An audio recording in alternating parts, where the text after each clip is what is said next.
sticky components remain. Services inflation at 4.4 is the stubborn residue of the wage price spiral.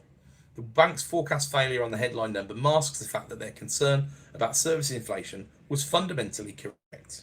But what's changed since the 3.2% release? Well, there was only a couple of days between the inflation release number and the MPC meeting.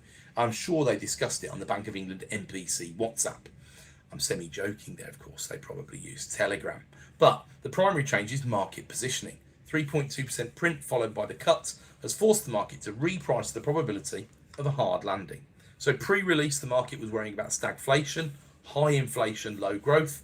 Post-release, they're now fearing a deflationary recession, falling inflation towards the target, but collapsing growth. I mean, talk about never satisfied, right? But we are on a tightrope, and you always are when you've got tiny, tiny growth figures like we've got these days in the UK. This shift changes the behaviour of the yield curve. It puts downward pressure on gilt yields and thus fixed rate mortgages, not because the economy is healthy, but because investors are fleeing to safety, as they often do in these scenarios, hedging their bets wisely. So do we wait for February? Well, we don't need to wait for the February Monetary Policy Report, or MPR, to know that the forecasts are broken. Now remember, there's only a full report every 3 months, and because of the budget timing, this is the first time during this cutting cycle the bank has cut rates not on one of the quarterly meetings, but on the meeting without an updated report.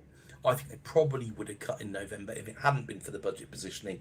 But as you can see, it's very, very close. It's at the margin. So the February report will be a lagging indicator, an exercise in the bank marking its own homework to match the reality that has already occurred.